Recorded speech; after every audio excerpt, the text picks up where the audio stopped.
Good evening and welcome to episode 22 of the podcast Get It Forward. It's our final podcast before a bit of a, shall we say, a mid-season break for the podcast anyway, while we get our teams up and running for pre-season. Just want to say before we start with tonight's guest, thank you for all your nice comments and thank you for your subscribing on YouTube and everything else that comes with it. We've really enjoyed doing these podcasts and we've met some great lads and we've listened to so many really funny stories and great stories that they've had from the non-league time, and that's what it were all about when we set it going in January, so thank you everybody for that. The final guest that we've got on, it's not live from the Queen Vic, but it might look like we are, is a lad who I would say 100% our era of football.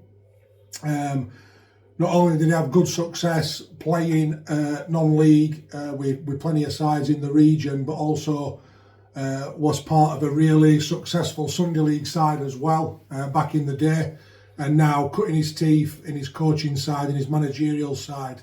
So without further ado, Mr. Jas Coliver. Nice one. Thanks for coming on, Jas. Yeah, thanks for coming on. All right, yeah. I'm not going to say lucky last, mate, because it's never that with you. No. Obviously, you know, we've been trying to get you on for a while, pal, anyway, so it's great to finish this first session a guest with yourself, mate. So, yeah, over to Smudger. Yeah, probably something we both Where know do we very start? well. Yeah, where do we start? So, as we start with them all, kids football, junior football. Junior football. Right, so the journey Catch your mind back. The journey started many years ago. It's gone full circle. Yeah. So, 4-year-old at Answorth. So I started at Answorth, and then to be fair, that was my only real grassroots team, Sunday League team. My dad had a massive part of that club. He one of like founders of the Answorth, as it were, back then, Answorth Boys. So like from 4 to be able, from being able to kick a football at 4-year-old, playing with older lads, my brother's team. Mm-hmm. And then back then it was like they didn't really have a specific age. If you were like, if you could kick a ball, you were kind of playing for Answorth. So it was like under 4s, under 5s, under 6s, under 7s all together in a team. I remember kit now, like a yellow kit, very thin blue line as it were. It first started actually on my missus's mum and dad's road, like their field. So it's like it's weird how it's kind of happened. So that were Answorth, and then got picked up by Rotherham. I think I was 10-year-old. 10-year-old went to Rotherham. I had like trials at different clubs, and Rotherham, Barnsley, Sheffield Wednesday, Sheffield United. Yeah. But at the time, Rotherham were like they were the ones with a proven record of bringing kids through. Yeah, absolutely. Didn't have the like resources that some of these teams had, and obviously Sheffield Wednesday were Premier League by then. But it felt right, so I got an offer from Wednesday, got an offer from Barnes, I got an offer from Rotherham, all to kind of sign, and I chose Rotherham out of all three. You were never going to Wednesday, mate, were you? Well, there's a bit of a backstory to that. So Clive Baker, who were at Sheffield Wednesday, he was like in charge. I don't know if you've come across Clive Baker. You'll have heard it. You will have heard it. Yeah, you'll have heard it name from your Adam. Yeah. Greg Young mentioned him, didn't he? Oh, he did. And Clive were like straight down the line. Good bloke, great coach. Old school, but he was like taking Mick a little bit because I was a United fan. I tipped up in my United kit to try and smack, so that didn't help. And Dean they were like, well, you wouldn't know, would you? Because this is what Wads does, this is what Sheridan does, this is what, and I'm like, do you know what? It's a bit too much. I'm 9-year-old anyway. I went. They were giving it me. Now I'm like, obviously our football's kind of evolved. That had probably been the nose would be turned up. You can't do that now. Yeah. No. But actually back then it was probably like the thing to do, but I were a bit soft, and probably still am a bit soft, but back then I was like, I don't think I can do this, Dad. Anyway, Clive Baker, in charge of Academy, were ringing my dad's landline, like, I need him to come back, he's one of great, like he's a good 8-year-old, 9-year-old, whatever it were back then. Where were you playing, Jas, at this time? Because position when I've played against you, you've been pretty much Choose So- a shirt. Yeah, choose a shirt in that line, really. yeah, I've seen you left back, right back, centre half. So Yeah, it's I'm probably, just I'm wondering probably where you were as midfield, well. and I'm Oh, yeah, probably like goal yeah. scoring midfielder. All right, And through Sunday League, I used to score like 30 goals a season, 35 goals a season, Sunday League. But anyway, back as time went on, I did shift back to as we'll get on to later. But played right back. But as you know, never had any sort of pace. So I went like centre half and didn't think I'd ever see myself at centre half because I weren't particularly brave, weren't particularly strong, weren't particularly good in air. But I could read game pretty well. So I found myself at centre half. But anyway, going back to that Wednesday one, so I said to my dad, like, I don't think I can go back. And anyway, he kept ringing out, come on, we need to come back. And I was like, I don't think I can do it. And that weren't because Sheffield United, Sheffield Wednesday, really. I think if anybody gets offered an opportunity, you kind of take it. Yeah.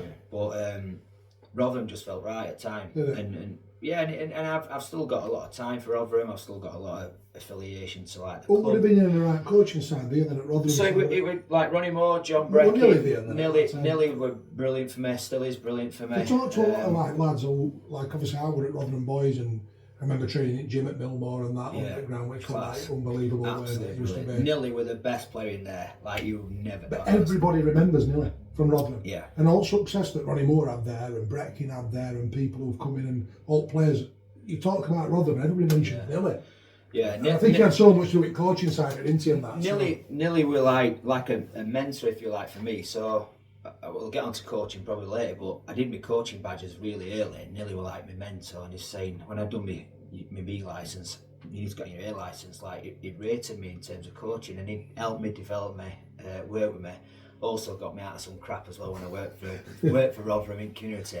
One of the parents reported me for driving minibus, like, you're going 85 mile an hour to Scunthorpe, what are you doing? I'm like, Nilly's like, Jas, don't worry about it. Won't go 85, chucked off edge. Don't worry, I'll sort it. Yeah, so some parent kind of had it in for me. I had probably just rolled out of Republic nightclub and driving bus next morning, so that might have been an issue, but it definitely weren't going 85 mile an hour on motorway. Yeah, we've just been having this conversation. There'd have been some like kickers or something, weren't there? Yeah, so I signed for Rotherham. Really enjoyed my time. I had like unbelievable memories. Some really good players that went on to play first team. Players have gone on to play championship football. Went to Finland like on a tour, and it's something that I want to do. I want to take my boys to Finland. It's like one of the best experiences now. And I were only probably 14 at the time, and just that experience. So I had some good times. First time away from home. So did you embrace that, Jas? Well, I did, and again, I were a bit like, I were tiny, I were small, I were puny, I weren't really developed, you know. So socially, I probably struggled. Developmentally, I struggled. Physically, I struggled. So, joking aside, and this weren't me asking mum and dad to come, but they ended up coming because they wanted experience as well. Right. So parents did go along. Okay. Parents who sort of could afford to go at time, they wanted to experience it as well. So big Campbell's trip. Yeah, Kev come there. My mum were massive for me, like because our Matt played and my dad managed our Matt's team. So when fixtures clash, Sundays clash. Your mum tended to go he were like, if you can't beat them, join them, sort of thing. Absolutely, yeah. So yeah, it were Rotherham then until 16, and like then it was like, what ITS level is he going to get? When is he not? And I was tiny, and that's what they put it down to. They said, look, technically you're good, like training wise, fitness good, like no issues. Then they said, like, have you got asthma? Like, where's that come from? Never had asthma. So like, you're speaking about, have you got your notes? Is it right person you're getting rid of, you know? Or is it the kid who's got asthma? With inhaler. I'm right. I'm going away with this one. But they were right. They were good. And then what they said to me, I think it was around whatever it were, but it was 2 or 3 months left at season. They said, look, you can stay on it, you can go now. So like, me being me, my attitude, I'll stay. Like it's football, it's training. I'm in around lads, and I'll stay. And from there on, I my whole sort of like attitude towards it changed, and I probably had my best 3 months that I'd had in the last 6 years, because I was a bit more relaxed. I was playing with YTs. I were involved like a lot with year above right, weirdly, because I were getting released. Anyway, they said, right, do you want extended schoolboys? Whereas it's basically being a YT but not getting paid and not really doing the college course, it's just going and train. But then I'm thinking, well, I'm going to go in and train, but I'm 16, I'm not the brightest. What am I going to do? Like, what qualification am I going to get? So I went to college then, and then went on like a few more trials, and kind of then just found my way into non-league from 16, 17. Yeah. So I think like we talk about like junior football, don't we? Yeah. It's like great to hear, like especially in our region, we talked about sort of the good sides in our era, which like Young Owls, Junior Blues, Middlewood Rovers, our at Romar St Joseph, Sheffield Rangers used to be another good side, didn't they? Windy. But do you know, like in terms of parents, I don't think they realise, do they, how much they give up. No, it's a you probably will commitment. see it when you're obviously with your own, and I have with mine, and you certainly do with your young, don't you? It's a big commitment for them, like, but you love doing it, don't you? Because it fills you with so much enjoyment watching them play, like, and your mum and dad must have given up a lot of hours with you and your mat. Absolutely, like, so obviously playing Sheffield Boys at times, you know, with your Adam. I'm blaming him for why I didn't make it any further, because he was that good, and I'm just gutted he didn't really develop, progress, move on, because he had all the ability. Wednesday and he got offered the schoolboy form thing again, and he just decided not for him. Yeah, and playing right back, playing against Adam left back, and that would like might be Saturdays away at Barnsley, so some big and then it might be Sunday we might be right up north, Sunderland, Middlesbrough. He might be travelling again, and obviously Smudges come from a really supportive family. Well, my mum and dad and your mum and dad used to just bump into each other everywhere, didn't they? And every football match you went to, you just remember seeing your old man there, just the tash, in his tash and his big coat. But yeah, it was like, it's a massive commitment, and then like that's what I'm saying, it's gone full circle. So me doing my lads team now, it's like a huge commitment, not just with that, but our things have moved on as well. So probably back then they weren't like swimming lessons and all that. Now it's like swimming, and if you've got little girls, it might be dance, gymnastics, and whatever football, else. It is, and football. Yeah, it's just. But like you were seeing it now, like at junior, and obviously we're still talking junior level. You were seeing commitment that you've got to put in as a manager now as well, which must be difficult as well when your lads in the same side as well, because there always used to be that, didn't there? Oh, he'll play because his dad's gaffer, like. To be honest, there is a story to that, and this is kind of like who I am, and I think it kind of sums up who I am. So I'd been helping out with training, and my little boy were like, he didn't really want to commit to it. He weren't that fussed, so I'm not pushing him. But anyway, I was helping out with training for about 18 months, and then it comes a time they have to pick 2 teams, or they pick 1 and let 12 lads go. Yeah. So I've gone, he might not be ready for this team, he might not even commit to it, but rather than let 12 lads go, I'll take the team on. So that's where we're at now. So he's changed from being outfield, he wants to be a keeper now, but at least we've got 2 teams up and running, and we've only had to say to 4 lads, like, look, actually, we're going to have 2 squads of 8, go and find somewhere else. But for them 8 kids and them 8 parents, their journey's started through me just going, well, actually, enjoy it. I'll give it a go. Yeah, I do. We've got our first tournament on Sunday, so and it's weird because I'm Anza for being the best around. The club is the best around. The juniors the best around here, probably in England, to be honest with you, for what they do.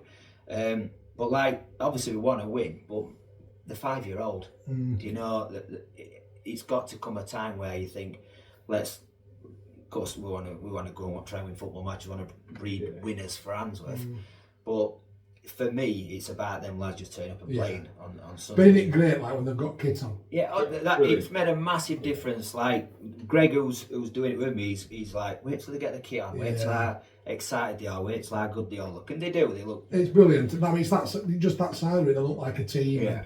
And me, like us 3 now, just chatting around here, the friendships you build through sport and through football in general. And of course you make some enemies as well, don't you? There's never a kid, is there, that plays football who ain't got any mates. Yeah. That's kind of what I'm looking at now. Absolutely. Because he weren't the most sociable, he was a bit quiet, but he's now coming out of his shell a little bit, and he's in around lads, and we try to get him to high-five each other, handshake, fist bump, do you know what I mean, pick each other up, and he's building that sort of...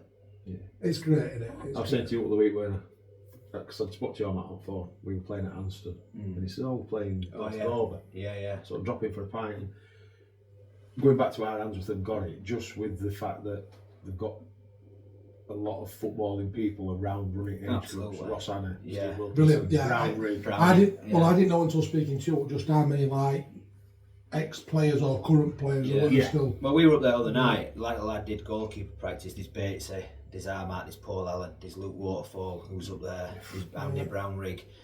Simon Begson with you. Oh, not many. Yeah, not many. We're all probably fitter now than we were back then. It's like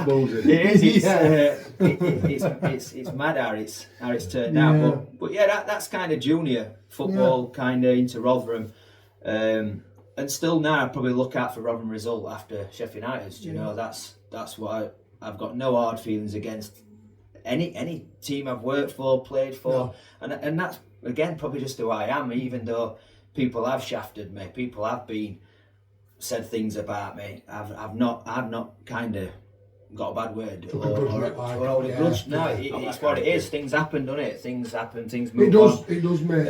And sometimes it is hard though, isn't it? Just especially when when you're a lad who's giving you anything. And that I think that with me, we're most talented in most things, but I give everything, me everything sort of thing.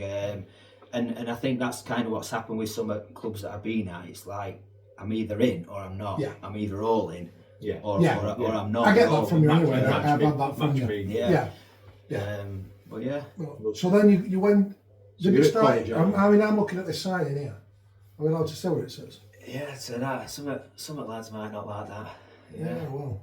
Well, that's a few years after that. I was just wondering whether this were your baptism of fire when were it not? No. So I were always Old Crown and Turf were massive rivals. Wow. So pub football, Sunday League football, like the best establishment in Sheffield. It were unbelievable.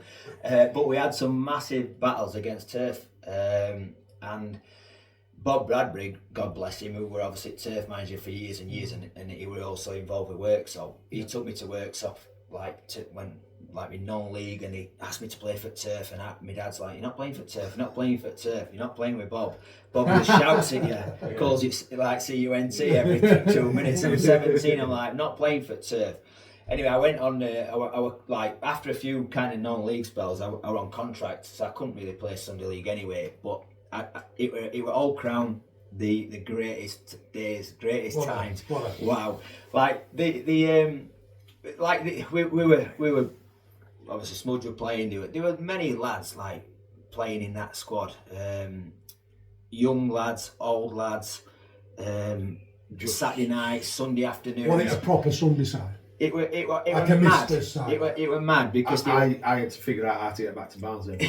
Yeah, there were a lot of ale consumed after games. But we played Sundays, but then we entered local cups, national cups. Yeah. We ended up playing at Anfield with Old Crown. Jesus Christ. And Anfield, we played at Plymouth away. What, in that Sunday competition? Yeah, it was a Sunday competition against all your best teams all over the country. Played in, it was called Carlsberg Cup, so Carlsberg chucked a lot of money at it. Wow. The semi-final were at Anfield, that were us. The final were at Millennium Stadium. And then the winners of that went abroad to play somewhere. We played in semis, but there's a funny story because in semi-final we played Sunday, and then we were travelling to Plymouth away the Sunday afternoon to play Monday night. Right. So some locals used to come and watch Sunday League as they do. Yeah. You know what I mean? You get fans Sunday League or not. Yeah, you could get quite a few if you like. So this game at Plymouth had just been on a rec field, wasn't it? This wasn't a programme. It were like a semi-pro sort of thing on a Monday night. Right. So we played for Crown Sunday afternoon. Had some, as you do, roast taters and frozen Yorkshire puddings. Just they cook it with gravy, don't they? Just to soak ale. They like frozen Yorkshires. Anyway, so we're eating them, and we've got to get on a bus. We've got Plymouth away, but Alan Reid, he's another that's passed away. God bless Alan. Cheese slice Alan, actually, that's another good story for you. But we gets on bus. We've been travelling about 2 hours down to Plymouth, and Alan's on bus, and he's like, "When do we get there?" And he's thinking we're only playing local, and we've got a game this afternoon on a Sunday. He's not brought. No, he's not even told his missus is staying out. And anyway, he's had to then ring and say like, "I won't be home tonight, love. He's just got here. He's got. We're staying in Plymouth, and games tomorrow night." So yeah, that. But we all got. Can you ring your work for me tomorrow? We all gets to Torquay, and then we've gone out and we're all blind. We took advantage of Torquay on Sunday night, so we then had to have Monday to recover and play Monday night. We played Monday night, like 40 seconds to go, winning 1-0 or 2-1. Dave equalised, so it's like replay. Anyway, they couldn't commit like we did, so they didn't really. They sent a team, but we ended up winning 4 or 5-1 in quarters. And we were that up here then. When we played actually. Where do you know Answorth Rec? So Answorth were playing. Answorth used to use it for a bit. I think it ran the first team actually. So behind Working Men's Club as it were back then, we kind of hired that facility, and we knew we were going to be strong because we merged 2 teams together, and we picked like best teams. But so they come to you midweek then? So they come to us midweek, but didn't really travel well because they couldn't. And you're the final also because you haven't been out in clubs in Torquay. And that way we won a 4 or 5-1. Yeah, you were playing for them? No, because... Oh, we used to play there, didn't we? We used to play at Parkgate. Yeah. So so that got you to that Anfield then? So we played at Anfield, but we ended up getting beat at Anfield. But like... What was that like though? Well, for mum and dad to be signed stand for me playing right back and I'm at playing left back at Anfield, it's like, you know, it's a good achievement. And me getting man at match like so. We were alright. But yeah, Anfield were class. But there's been, that's what I mean, not just the people that you meet, the experiences that you get from non-league. And some players in that team though. Oh, class, yeah. Matt Reader. Wow. Ex-Buxton Reader. Yeah, I bet you've had some battles with him, haven't you? Well, he just used to leap. And then like, is he coming down yet, Reader? It's like him, innit? Fucking great lad. Yeah. Innit? Oh, unbelievable lad. You couldn't really argue with him. No. It's nice. No. When he turns up in Dunlop like green flash, had a green flash or green star. And I just used to get angry because he'd have like, you'd think, I'm doing alright, and then if we know it bump, he's got 2 like, and you're like, fucking hell. Just took it away. Just staying on you, because we'll just do your Sunday league. Yeah. Just, how did it come about? Yeah. So then, how did it come about from? So if it was such this big rivalry, was it a little bit of a... I think obviously Bob passing. Yeah. No, because Matt came and did it with Bob, didn't he? Yeah. So Razor, front Crown. Oh yeah, he went, didn't he? He moved away. He went to live in Cayman Islands. Right. So did they pack him with a team then, like? Or? So a team sort of just dwindled. Dwindled. Boozer got sort of sold on and closed, didn't he? Yeah. And then obviously majority went to play with Turf. They went to Turf and then did have some successful seasons. Like Turf, in fairness, under Bob were like they weren't as competitive as they were when we went in and Armat come in. And to be fair, Armat were great for that club. I were probably a bit more enthusiastic than probably I am now. Like I were young, I were keen. I wanted to make some managing, coaching, whatever it is. And felt had some good impact on that Sunday league. Like you had to manage everything, didn't you? It's Sunday league. Like I said, they're crawling out of bed. They're not turning up. You've got 10 men, and we used to just say, if you've got 11, you've got enough, and that were our kind of motto. And we used to, whatever 11 we got out, were a good 11. But it was a great league, wasn't it? And the league were very, very strong. I think people realise. I mean, I think that's probably. Am I right in thinking Sheffield League's gone a little bit to what it was? Absolutely. But fair play to them teams who keep doing it. Do you know what I mean? Keep turning them out. Keep turning them out. Keep winning things. I think it's 30 years at Earl. They've done so well. But like when you look at like Bradways, Jags, Turf, Earl, Brunsby, Ackensthorpe, get a go for a couple of seasons. Crooks, like they seem like they've been. Crooks have carried on, and I think they won it one year when we were like in around there. There were some good sides, weren't they, in that Meadowhall? If that were it Meadowhall, if you've got Meadowhall Prem, that would be competing like easily enough. East Counties Premier, UCL Premier. Well, everybody played that standard, didn't they? They all played that standard.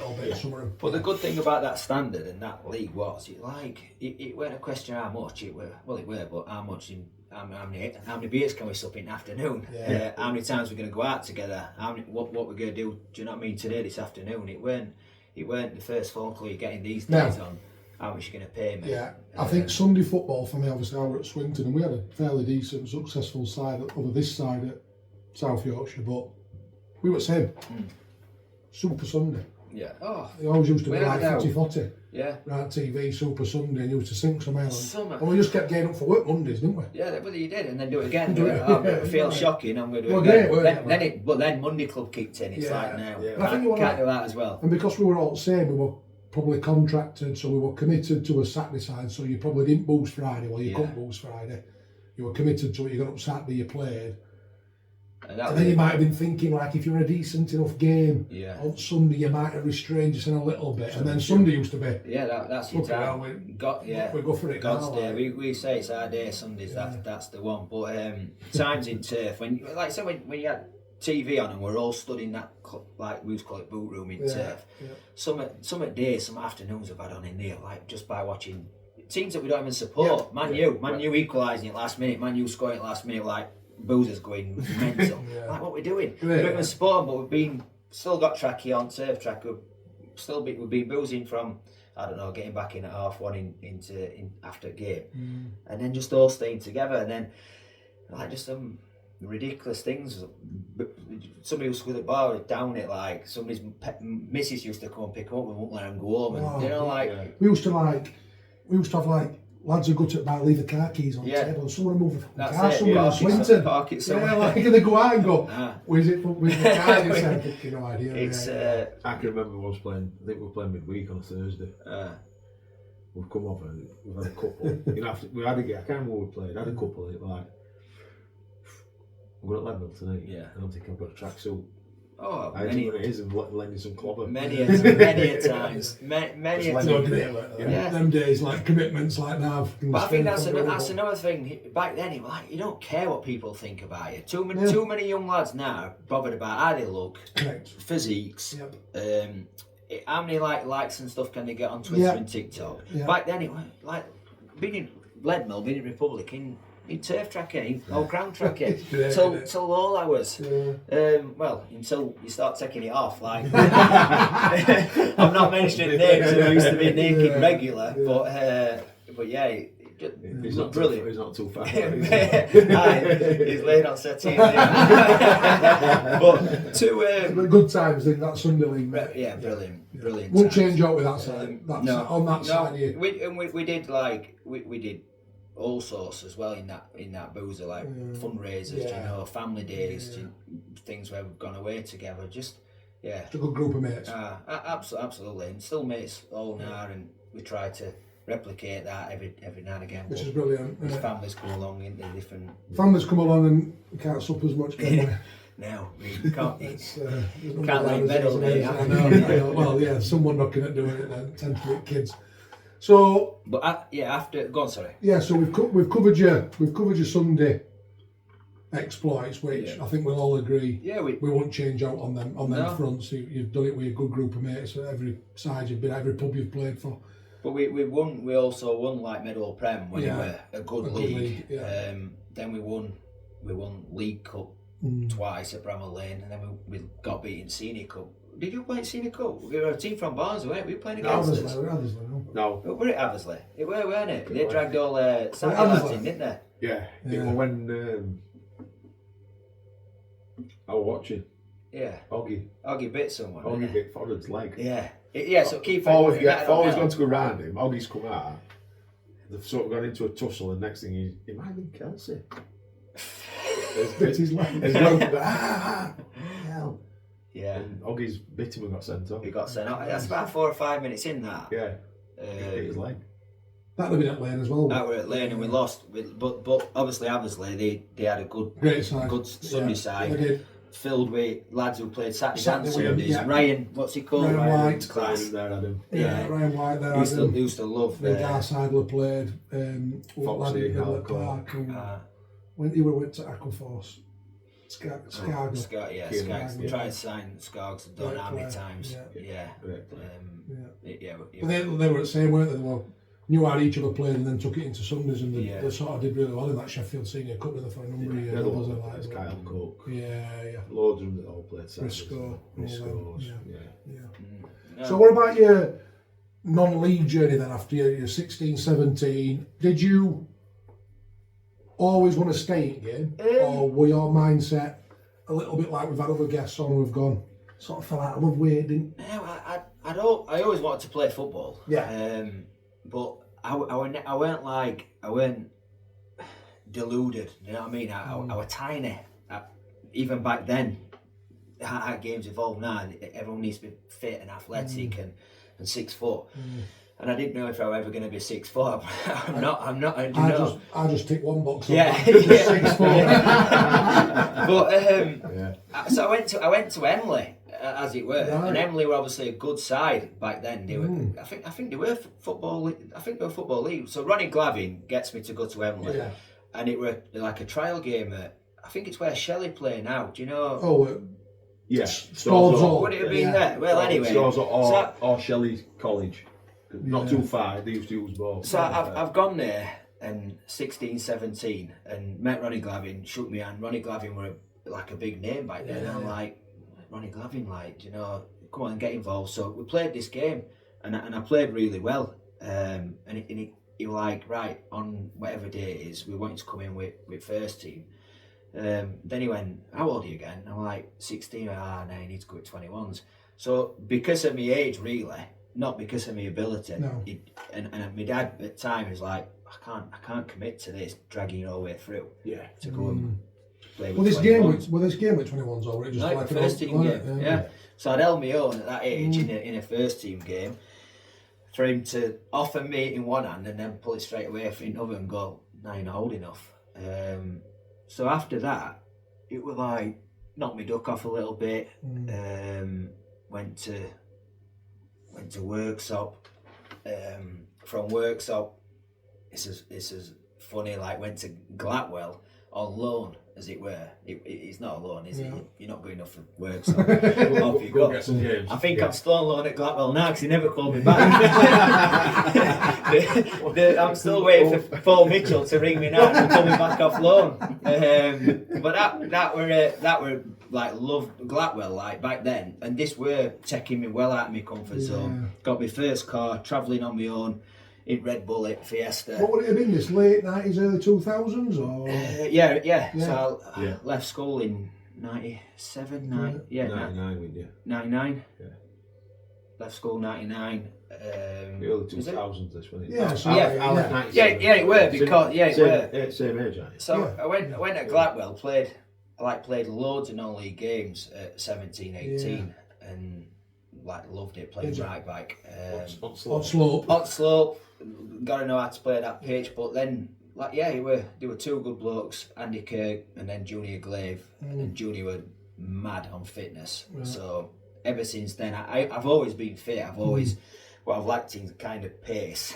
I've always been fit and tried to look after myself there, and tried.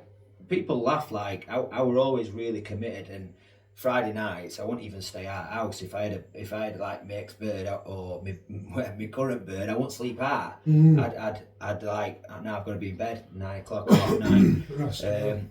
Fitness, I'd be out running on holiday. I'd be running Christmas. You know, I kept myself fit. So he like learnt me a lot in terms of fitness aspect. But then I did end up going back to workshop, and that were around the time where they had the FA Cup run and went to Bournemouth away first round proper. Wow. So I weren't involved in the match day squad, but I travelled like with squad, me and Ainley. Did you get to go out and have a knock-up with him? Well, we did. I did everything as it were. Everything as it were on a match day, and we on way there, Rinky it were come up to me and says like, you two were not sharing a room together, me and I. It's going to be I thought you were going to say, you two were not involved. No. You two were not sharing a room together. I knew I weren't going to be involved. I think I only thought he was going to be starting captain Penn's scoring free kicks lot.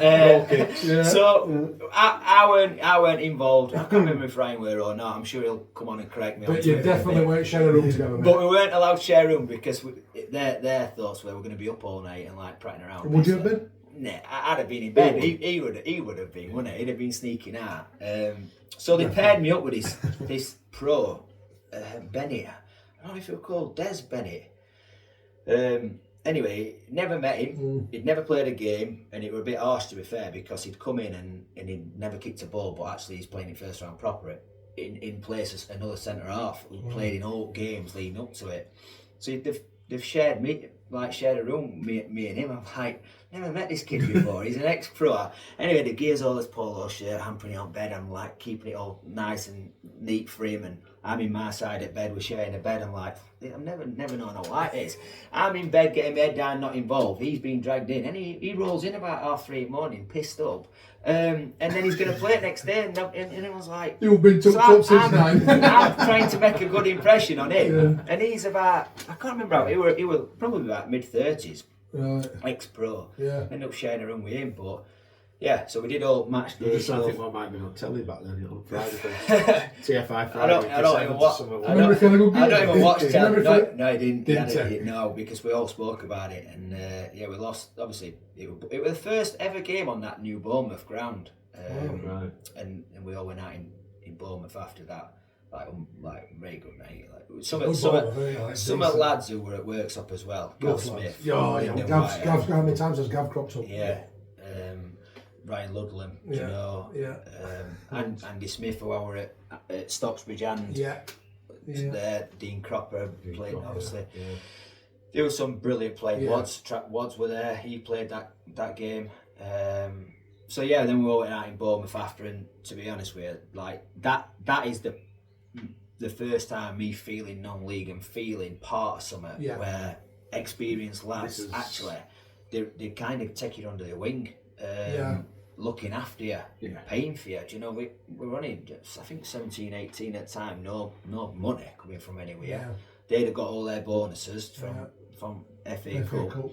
And so really, really good. Just picturing right in the middle of Bournemouth weekend. Telling some bird that he were on most. Oh right, yeah. We've just played at Bournemouth, mate. Yeah. we Andy Smith nearly missed it. Did you play it? I don't think you'll have played. No, I didn't. No. Against him. Played against him. So we've set off to hotel on coach, and we've left Andy behind. He's had to get a taxi to ground. He's forgot meeting time. Not the sharpest, bless him. Still asleep. Yeah. But this Bennett lad didn't have a good game then. Bennett didn't have a good game. No, I don't even know what he's doing now. And what did anybody like rule like? I wonder if he went out last night. Yeah, well, but were you stum on it? They probably kind of grasped it, but I think you were right actually with management like. So he went a shock. Yeah, he's having a few beers with them downstairs. He didn't have a great game. It's our fault. But so who's management there? Rinky and Mitch. Mitch, and then Rinky got Stocksbridge job. And what did I do? Did I go to Stocksbridge? Went to Stocksbridge for 3 years. You had some good times at Stock, didn't you? You know what Stocksbridge is, don't you? Yeah. You know there's never been any money. Yeah. But back then it was the step 4, but I think it was step 4, but like the league where all your teams now that's gone regionalised were in one league. Yeah. So it were a powerful league. Rinky did an unbelievable job there with the resources he's got, like Richo has now. Yeah, in fairness. absolutely. But Rinky at the time had Richo in our team. I think we're back though, flipping it with the Sundays, knowing that the Sundays is that strong. And being involved as Rinky were still with that. You know then that you can pull a player in. Oh yeah. You know, like now if you thought somebody said to you, he's not bad on a Sunday, you watch, you think, but who's he playing against? Yeah. Well, a lot of lads now Saturdays will play Sundays, won't they? No. You know, but back then you'd be able to go and get somebody who were just playing Sunday League who were decent. Yeah. Danny Hansons and players like that, weren't they? Danny went to Stocksbridge team. Yeah. Oh, frightening. But that's where I think we did so well, because going back to that fitness thing, we were all a bit like that. Andy Smith, Richo, Duncan. Stefan Zoll playing. Steph, wow. Ozzy, mental. But we're all fit. We're all fit as they come. Yeah. We played like a 4, 3 narrow, and we had Cockers wide left, and then 2 down middle. So when I'm playing right back, we've had to have Ian Richards or Duncan Richards doing 2 jobs, and they did it with ease. Well, it's not much to they were work that like that, fit. yeah. They were that fit. Yeah. But yeah, and again going back to like money. Some and that. names you've said there though, Jesus So Christ. the non-league. Well, Gaz playing there at that time. Gaz. Middleton, did he play? Yeah. So that's kind of where I met Middy. Yeah. Yeah, Middy used to go for header, take gum shield out, and put it back in. We've got to get Middy on. We've got to get Middy on. Middy will come back on. He'll have to have a few. He'll have to have a few beers. Yeah, we'll get Middy So on. I'm still in touch with Middy. Probably one who I speak to most. Obviously, being my assistant manager, he's done loads of stuff for me. Obviously, talking about Ollie, he's done an unbelievable job with his lad. Should be really proud of him, but not just Harry plays, just who he is. You know, he's a good kid. But yeah, some brilliant names. I still kind of try and keep in touch with Stefan Zoll. He's obviously other side of world doing all his jiu-jitsu, martial arts, whatever. But he was talented, wasn't he? Yeah, talented. Did you ever come across it? Yeah, we were at Pickering as well, weren't he, for a bit? Same kid. Yeah, and then he were at the like Bradford Park Avenue, Bradford teams. Yeah. Well, he was just strong, rapid, both feet, run with the ball. But yeah, so like when we played at Stocky 3 years, even that tough league, and we got to playoffs and dipped out in playoffs, but we shouldn't have ever been anywhere near the end. No. Probably like Richo is now. Nobody would have said to Richo he's going to get promoted on the resources that he's got. Absolutely. Nobody said that not to us. The exodus that they had as well. No. And also on back of that season, as one of his last seasons at Stocksbridge, we had 14 games in something like 32 days. It were a game every other day. We on the bank holiday weekend we travelled from Brid, come home, then Fleetwood the next day, and it was like that. That's kind of how it were, and we were still getting results. We were still picking up points. We were still in it together. It's that band of brothers mentality again. And Jay were coming with Rinky at Stocky. Mitch wouldn't have gone. Jay were good for me and all. Obviously, we're a defender. He always used to say like, you need to get your arms up. You need to just do something. Don't let people pass you. Zorro, I mean, we used to say. He used to say that Zorro. And I remember it now. And like we played Mosley once away, and I know like it's like name dropping, but it's not. It's actually genuine. Rodri Giggs were playing for Mosley. And first minute, he's like, you're playing right back. You're playing against Rodri Giggs. You need to Zorro him. And I remember now, I absolutely flattened him. And it just stands out because Jay did loads for me. I mean, he slaughtered me. He kind of put his arm around me. Told me when I was doing well, told me when I weren't doing well. And I think there's not enough of that now. Everybody needs smoke blowing up the backside. Everyone needs pat on the back. Everyone needs encouragement. And I was that player that needed that, but Jay kind of knew how to manage. So when I did absolutely like smash Rodri Giggs, he was like, brilliant. High fives all around. He was loving it, but he kind of, and I was still only a young lad from there. But weird place, weren't it, Mosley? It just came up on you that ground. You climbed that chuffing on that side, didn't you? And it like bumped you there. Yeah, we once went. It was when Barnsley played Liverpool. You know, the one at Anfield. Yeah, we got there. Mosley. To Mosley. And ref says, "It's off." That's what you mean. It's off. It's off. It was 6-inch. That pitch that were frozen. All refs were alright, you know, it's sun, and he says, no, somebody will get hurt. That says, I'd miss going Anfield to watch Barnsley, and you've just called this off. Yeah. Wow. We played there once. Yeah. 2-1 up in FA Cup. They were pilot pressure, and I mean pilot pressure. I did it out from under at bar. We were under some rate pressure, and Vards were on bench. 87th minute, Gazmara brought Vards on, won 5-1, he got hat-trick. 87, 89, 92. Well, obviously with Vardy, he were in around first. He weren't even in the first team. No. Like obviously Rinky were the one that give him his chance. But he, going back to me being committed, being that person who were always in on a Friday night, absolute polar opposite to Vardy. To be fair, when we were short, we used to ring Vardy because he was a local lad to Stocksbridge, and how bonkers is that? Like we were short, so ringing Vardy. You know what I mean? It's scary, isn't it? He'll work hard. His journey. Yeah. He'll work hard. He'll run for his life. And it were, but then you'd ring him and like, no, Jas, I can't. I've like just come in. I'm still bollocks or whatever. I'm coming from a night out. But I didn't want to hear it because I was the one who'd made all these sacrifices and that. Yeah. But anyway, now you're up and standing his stand. yeah, exactly. You're standing for this stand. But he were class. Alan, going back to Alan Nill, I sent Alan Nill to watch him to sign him when he was manager of Scunny, and he walks in 40 minutes in. Vardy gets sent off. Alan walks out and says, "Oh, you sent me to watch here." Like I says, "You need to find some money for him." He says, "He wanted 40 grand, I think, at the time."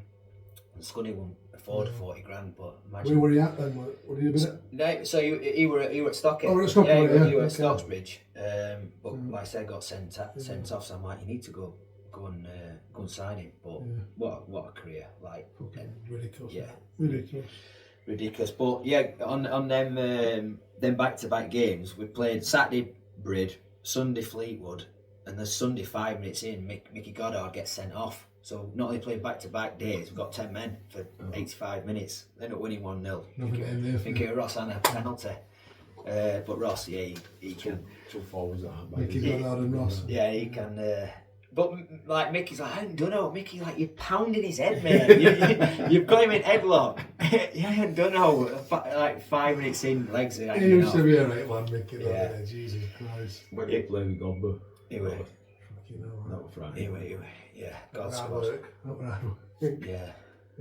So you were there 3 years then, and then Went to Belper. What did you put it Belper straight from Yeah. there? Didn't go work something. No. Did you only do part ways you Rinky then at So- that point? Or? No, that's when they like come back round into management. When I went back with Rinke. Right, but as you like went to assistant. Belper with Danny Hudson? Danny Hudson, Andy Carney. Yeah. I didn't really know them either. Know me, know people, so you kind of follow people, don't you? Or So you're Andy lucky weren't enough- at Stocky with you then? No. He I don't know how it come across. Another unbelievable character. Oh, what a character! Like, and Andy got the best out of that squad. No matter what people thought of Carney as a manager, like, but as a person, as a man manager, as a people's person, he got a squad together which were competing again in a good standard, in a good league, where we had FA Cup runs, we had we had playoffs, didn't we? Against I still there were two really good teams going head to head. But I still look at it and think, would it me keeping Ringy? Keeping him on side? Yeah. Am I too deep? And I always try and look at I back then. There weren't videos; it was just I look at that pictures. side that you had. Oh, Steve-O, Ross, Hans, It was just Mickey Arco, Tom Yeah, Naylor, Ogden, yeah. keeper. Wow. Ogden, Tom like Naylor. Tom. That Yeah, Steve-O, yeah. So wasn't he? So Steve, I still speak to Steve-O now. He lives on Ben same Walker, estate as were you me. on, I Ben think, Walker, Ainley, Yeah. Feds, like used to Yeah. chuck him on super stuff. You had your but chances to equalise in that game. Christoph I think got to go. Yeah, probably Ants, underside weren't at it? man, Yeah, like, with Ants, man. come on, Yeah. mate. Yeah, Froggy. yeah. So Froggy were after me. Yeah. Froggy Wardy, they come in after. Yeah.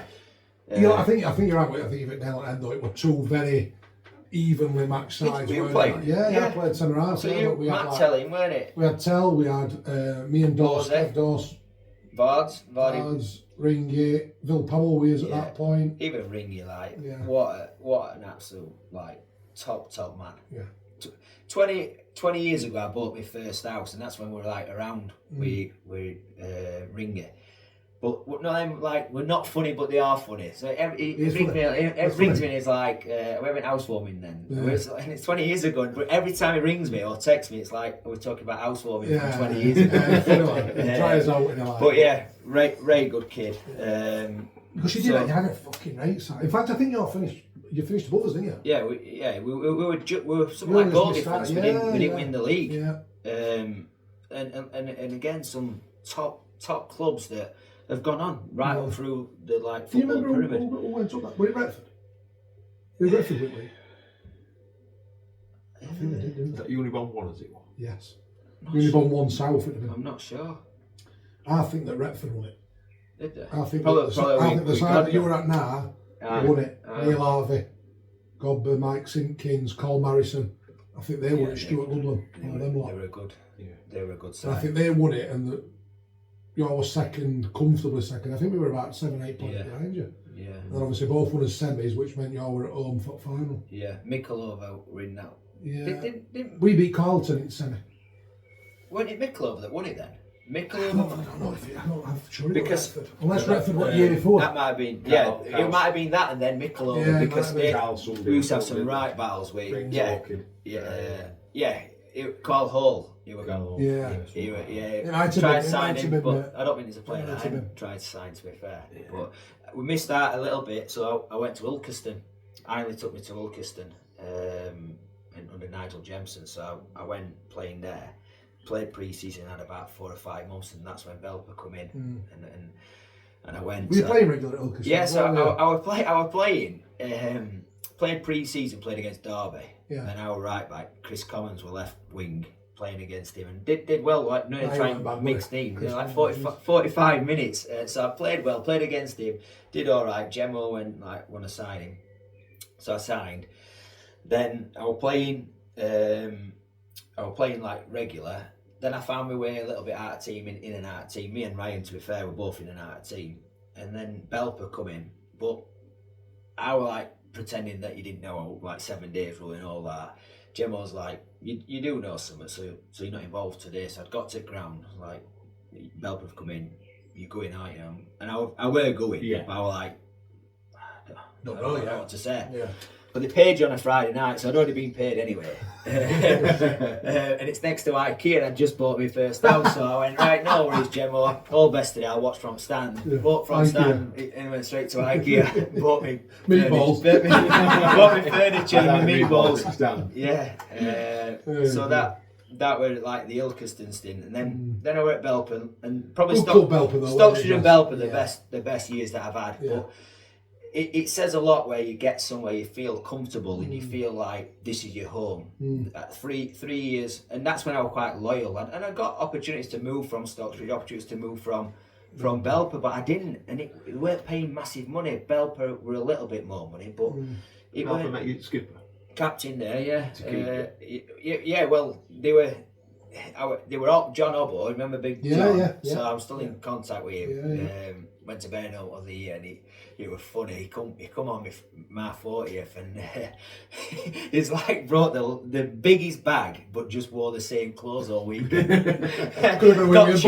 charged for his bag on my arm, and just wore the same green shirt. Listen, I love a charge, man. I love a charge on bags. You know, when one of the lads gets charged, he's like... So Obbo was captain, then he kind of went, and I were captain. I was playing right back, and then we signed Mickey Hardcore from Alfreton, and Mickey was brilliant technician, like athlete up and down as well.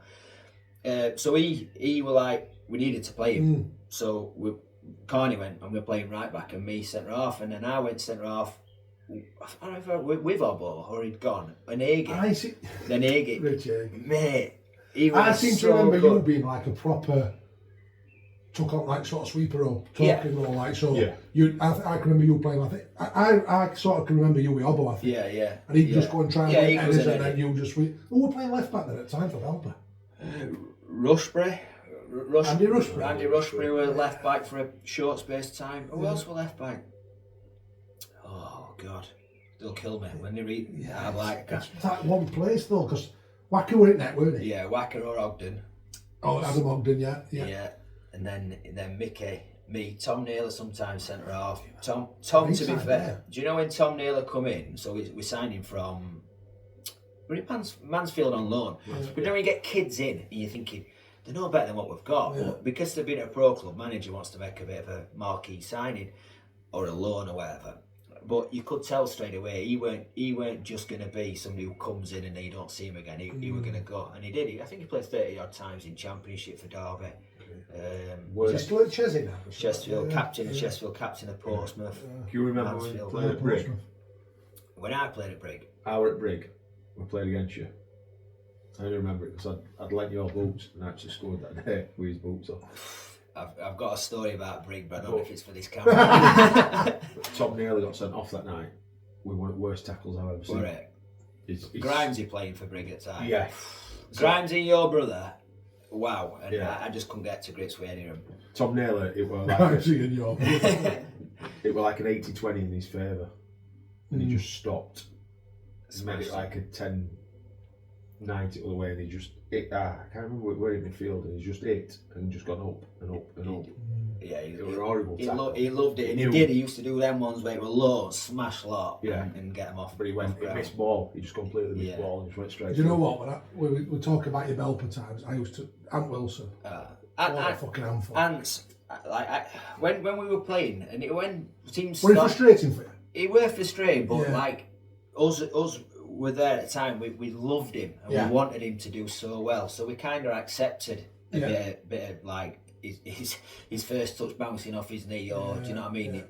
But when teams started playing 3-5-2, he were almost like occupying up all three centre halves on his own. I've never seen anybody play a three, like we were playing 4-5-1, or they call it 4-2-3-1 now. Well, call it whatever you want. We had one up front, and Ants used to do a job on all three centre halves, and they were all like hanging off him. He'd be carrying them all around and still playing. Strong as an ox, absolute top lad. Got some good moves. Never ever believed in himself. Like, you know, people used to go and push up. People thought he come across this confident kid, but actually on a football pitch, I was travelling with him. I used to take him in. So at car school, where me, Ants, Rosanna, Steve-O, and then Obbo sometimes used to live with me, like live next door to me, and then Lowe. So we used to have a good Sheffield car school, but every time you pick him up, it was like, I've got an injury, I've got a niggle, and it were all mentally, and he wanted everyone to love him, everybody to. It was difficult customer to mark. Well, he'll still be having nightmares now about them misses at Stocksbridge, and then we played Droylsden in last qualifying round before first round proper at Belper. We played him away at Droylsden, like you were saying, heading him offline under bar. Wow, it were tin helmets. We played Droylsden away. I bet chucking it down like I bet they beat us before they played Jar. Had they? They had Kieran Collini up front at that point. You remember it? Ginger Ale lad, he used to play at Burscough. It felt like a proper game and all, like proper club, loads of fans there. Yeah. Pitch were women, pets were in our net. Pitch was class, wasn't it, Droylsden? We drew 0-0, and I'm like, wow, have we got a result here? So come back to ours, and we still did well, and then we lost. I think about 10 minutes to go, they've scored, made it 2-1 to them. And the next round were Chesterfield winners of us playing Chesterfield in first round. So Ants has had two sitters, and we still talk about now. Ants, what could have been? He's hit bar off. I think he stood on line, hit bar, and then another one, an header, and it's like free header, and that's kind of what he was missing from his game. He had absolutely everything. Didn't believe in himself. Got a good move, went to Barra and good money, but then. Yeah, absolute head case when Ed lost. But yeah, so that were Belper days. And then I made a biggest mistake looking back. Well, not biggest, probably biggest when I was playing. The budget got cut massively, so I'd gone from whatever I was getting to about 60 quid a week less. And I thought, I'm captain. We've just had 3 really successful seasons. Trek. I feel a bit. It was about an hour. I feel like, and obviously some of the lads are moving on. Ross had got a deal. Steve-O got a deal. Ants were moving on. So I was like, don't know if I can commit to this travelling on my own. And you know what? I wish I'd have gone. Yeah, I'll just snap your hands off. Whatever you're offering me, I think about 80-90 quid. I'm staying, and just, you know what I mean, and stuck it out. And I'd have probably had. Big gaffer's change. Gaffer's changed, not then, because it was the same gaffer that were offering me that money. But then I think he did move on after probably about mid-season. Where did you go then? So this is kind of where it all started to diminish. What would you have been then? No, not mate. Because I took my first. Assistant manager's job at 28, which is again another regret. But I think I went from Belper to Staveley because Staveley had a lot of money. They just had the they'd had their Vars run. Remember when they got to the semi-final? Cockers. Talking about Cockers, he's got on bus to wherever they played semi-final with 20 strongbow, and he's drunk every one. He played for our Sunday team from time to time, didn't he? Cockers, wow. He's got a full English before pre-season training. He was class. So I went to Snavely, and Billy Fox made me club captain. Team captain. So I was team captain. I've been on holiday, come back. They'd have been North East counties, haven't they? Yeah, North East counties Prem, I think. Yeah. So one at better sides, didn't it? Wasn't they? Oh yeah, we were strong. Yeah. We were very, and we had some class players. Players that could have played. But the surface were brilliant. Yeah. Foxy. Yeah. Tar. Damsey scored for fun. Chris Coy. Wow. Yeah. Blast from the pass. Yeah. Chris Coy. Chop. Yeah. Thornton. That's where I kind of met Thornton. Focus. Yeah. They were. We were a good team. Lots of money, rich part. Lots of money were being thrown around. Anyway, I was like, Billy brought me in and paid me this money, but then didn't play me for 10 games.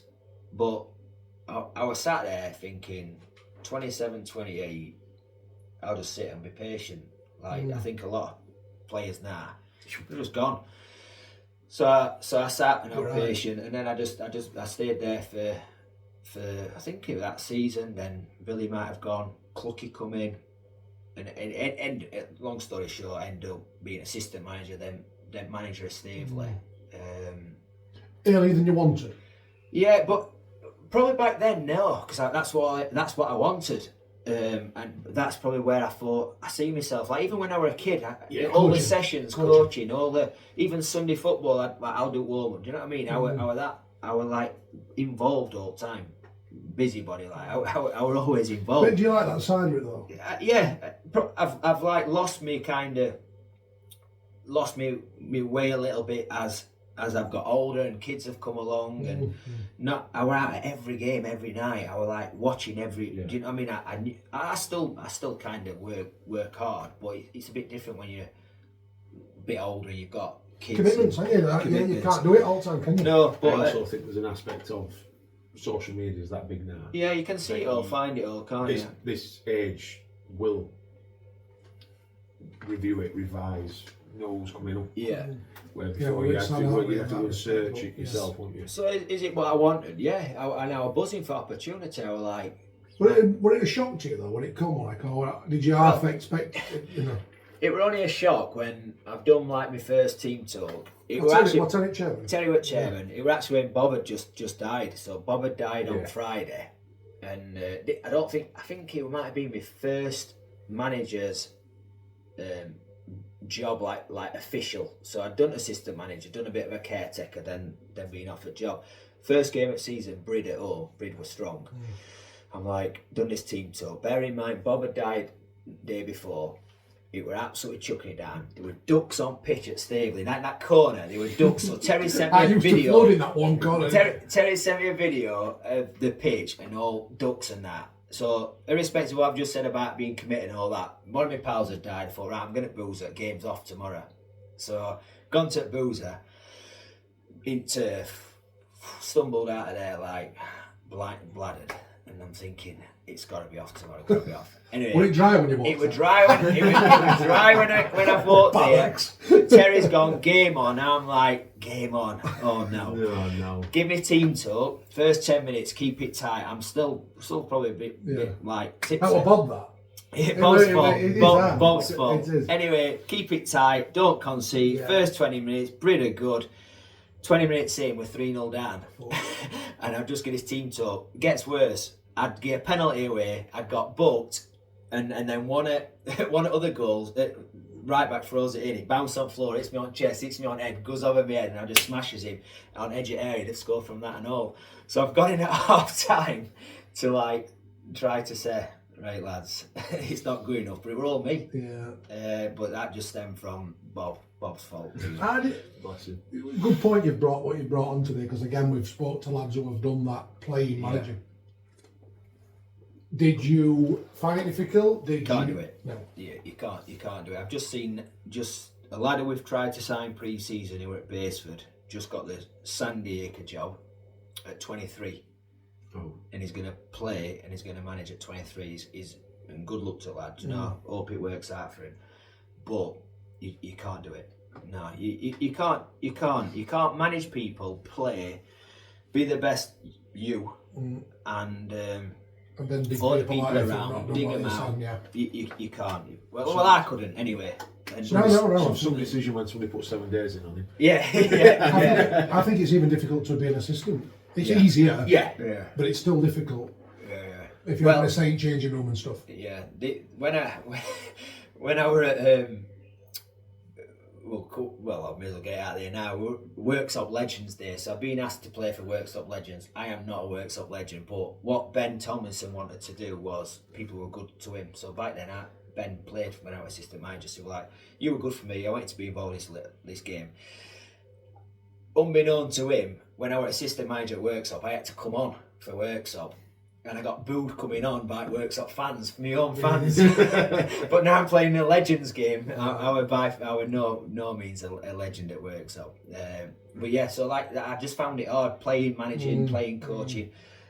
Really hard gig. But did it get better for you, Justin? It works out. Stavely. Oh, Stavely. No, well now we did really well. Yeah. Like when people measure success What success? from like trophies, from medals, for me at Stavely they were massive success. So lads who I'm mates with now, lads who have played in Richard's team and got promotion, lads who have played in like whatever you want to call it, Unibon Prem, Evo Stick Prem, good levels. They kind of come through that Stavely team with me. We were Pat play as well. Lindley. Pat Lindley, Pat, class. Me and Pat, like when Pat was first coming through, I think he'd vouch for this, but I were big for Pat. Pat were big for me. He were class for me as a player, class for me as a pal. We were really close.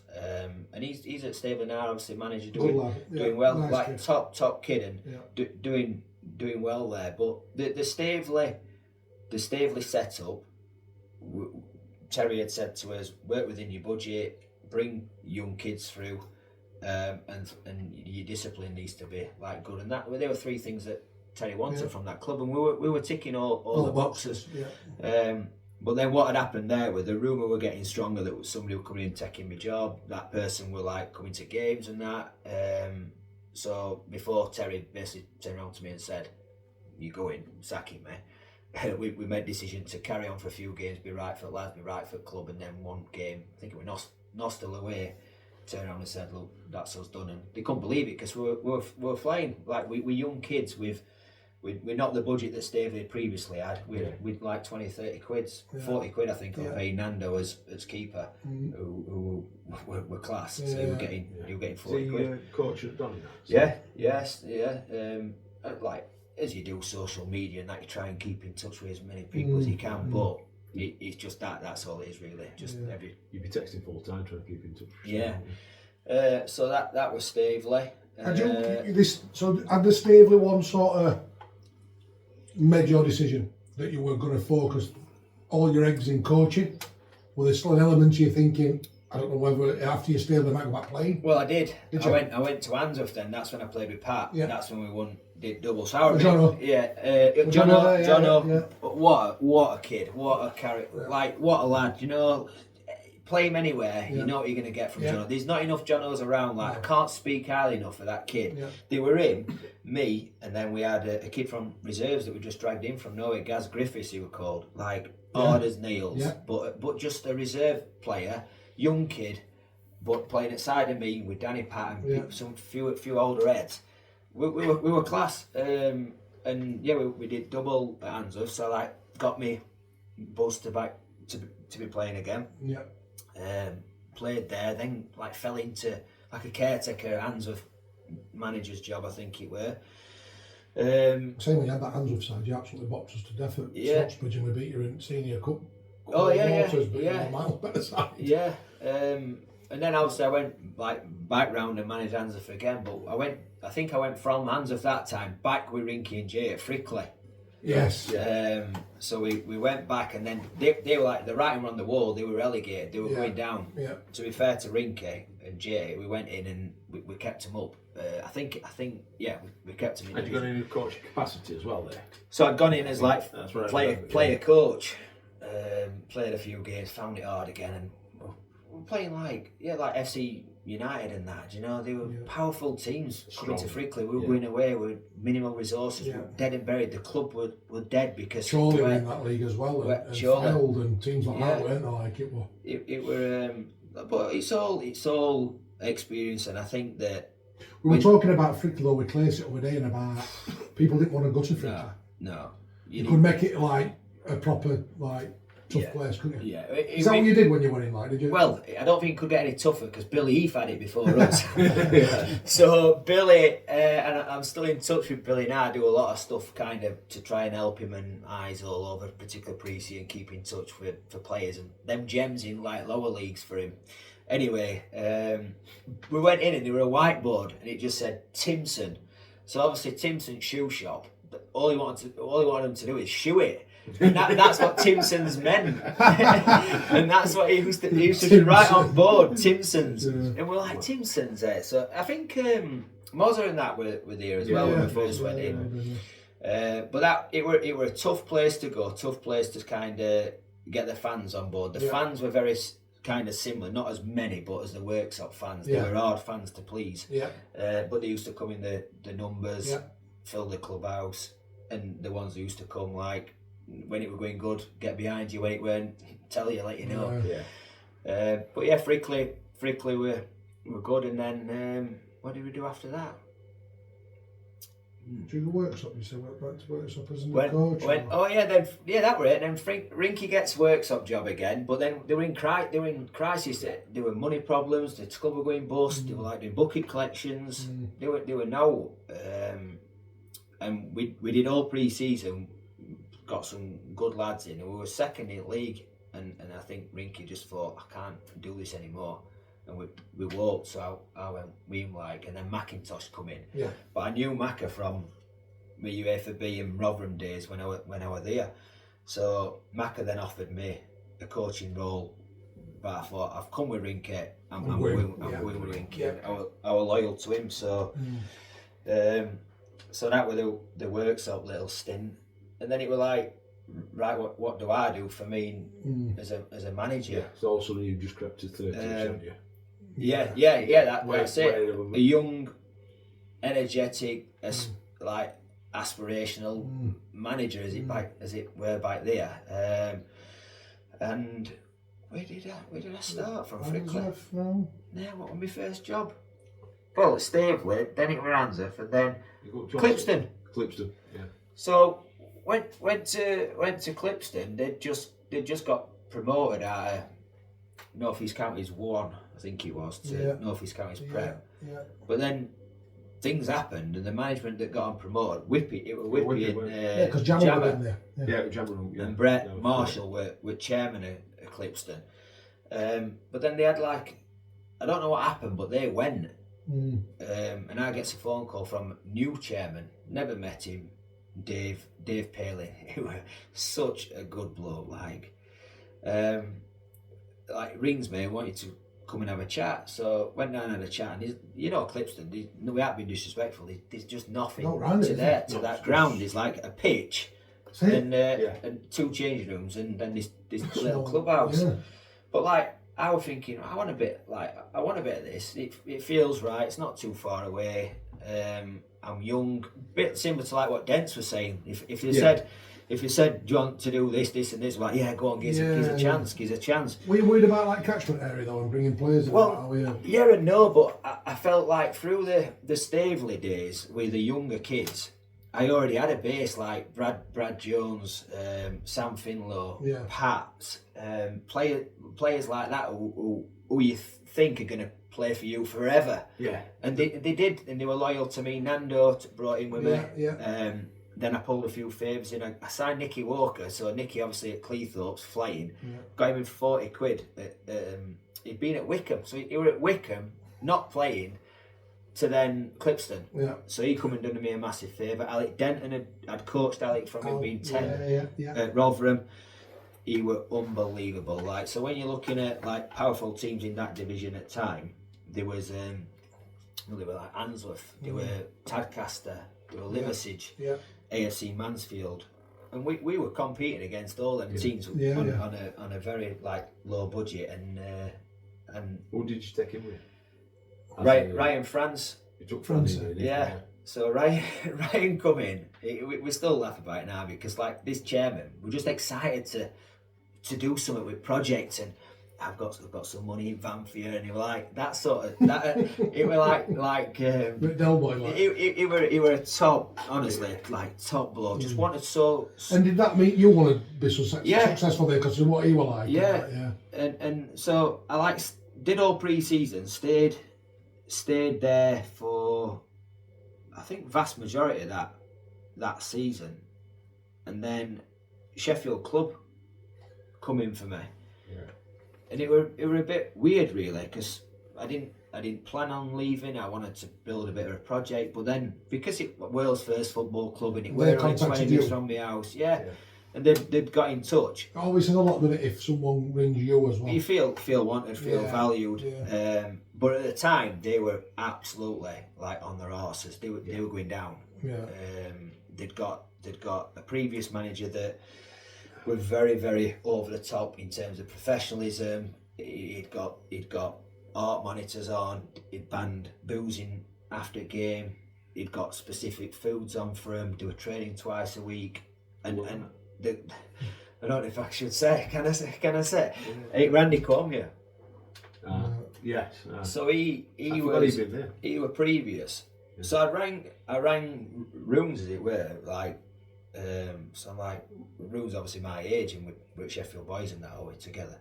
So just tell me how it is. Like he's like, do you know what? We've got some alright players, but the club's on its arse. The lads just don't want to play for this manager. If you can get them going, get a tune out of them, we'll be alright. And we did. We stayed up. We finished about 5th bottom. Had the next season, like we started the season shocking. I don't think we won a game in its first 8, and then after that we went 13 unbeaten at Sheffield. Again, on I think we had £1,300 budget. Yeah. Yeah. And so I took my players from Staveley, took them from Answorth. I'd got young kids in. Because it was Sheffield Club, we used to get people from all over the world like writing in, can I have a trial? So I'm like, we'll give you an opportunity, come training, don't care who it is. Signed this little lad from, he ended up moving to Rotherham as it were, and he were class, little lad called Mo, forget his surname, and he did so well for us. But signed Connor Hall from Sheffield United, got him on loan, best signing I think I've ever done, saved me the job. What did he score? Scored something like 15 in 12 games or something. Proper old school. Because I was at United at the time and trained a couple of times with first team. Yeah. He looked like somebody out of the 70s. Mate, Shearer. He had old fashioned tie-ups on. He gets on a minibus one day. He's got them Copas trainers. Yeah. We're like, hey, you're using them, mate. Copa. But yeah, he was frightening for us. But just proper old school centre forward. He don't care what people thought about him. I was trying to get Wilder to kind of give him another year to see how he developed, because I've rated him that much. But obviously Wilder were looking for championships, Premiership players. Yeah, he's just got a new deal there at Brackley. His brother's not doing bad either, is he? No, his brother's left back for England and Newcastle. Oh right. You know, went from Chelsea to yeah, so that were at Sheffield. Like I think it was 12, 13 unbeaten. He might need some games at Retford. I know. I've already asked him some boots, but size 10. I said it's alright. I'm all between a 6 and an 11. He'll fit. So yeah, Sheffield Club. Did you enjoy it, mate? Loved it. The people there were class. But what were a massive eye opener at the time? They had the women's team running, and all the money, all the kind of focus were on the women's because they were in the Super League, and we were like forgotten about. We didn't have tracksuits. They used to have international tours pre-season. Didn't have any of that. I've had to sort out like everything. So it were a bit of a. This is where I went then to Handsworth, because Handsworth were far more ambitious than Sheffield. So Pete White, who were at Handsworth Paramore as it were at the time, he'd rang me. He's like, right, we want to speak to you. So if we want to speak to you, kind of do it officially, speak to the club. Did that, spoke to Pete, and I'm like, do you know what? It's going to be hard to pull me away from here, because we were getting good fans, like developing a good squad, competing. But then he offered me some at Pete. I said, nah, I'm staying at Sheffield. Pete, being Pete, next morning offers me something else, but I want an answer by 5 o'clock. Like that's how Pete operates. So I ended up going Handsworth, obviously for project and no else. I know.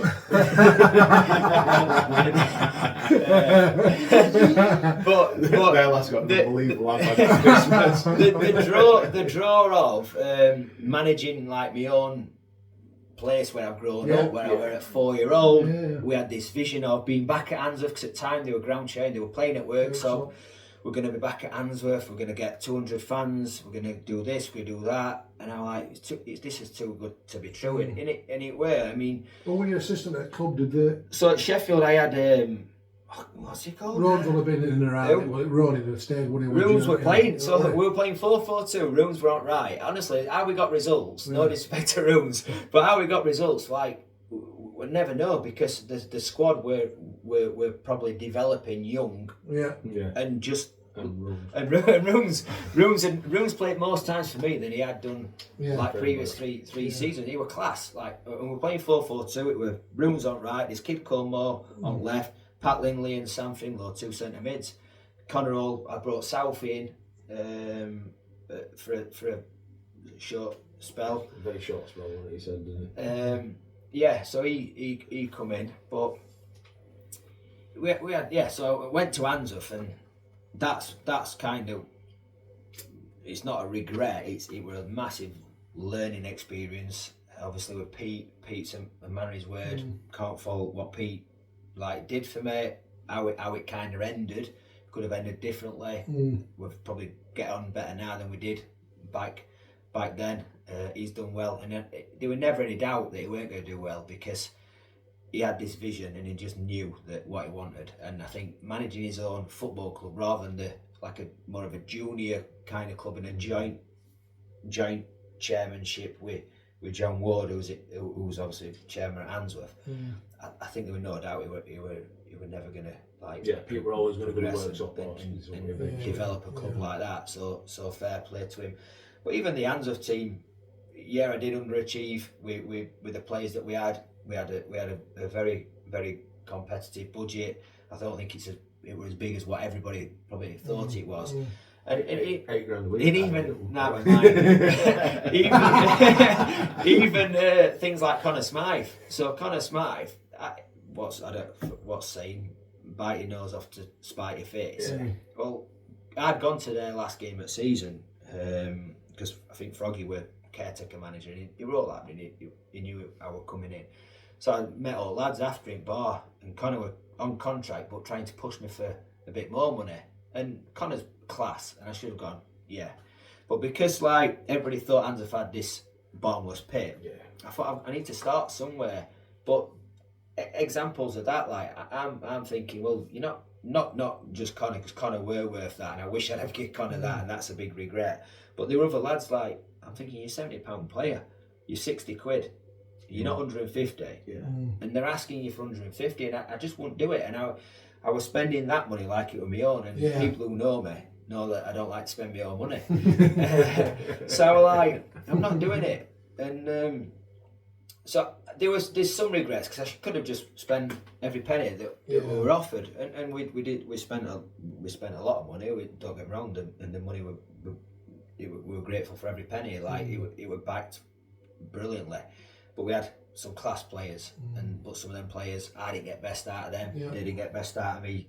Some of them were probably coming to the end of the time in football, and probably shouldn't have brought him in, but you kind of live and learn, don't you?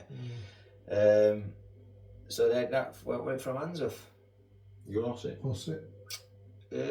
No, so Answorth had a bit of time out and then went to Grantham. And when you're talking about success, so this is just bizarre. Like, so Carlton were living in Shanghai.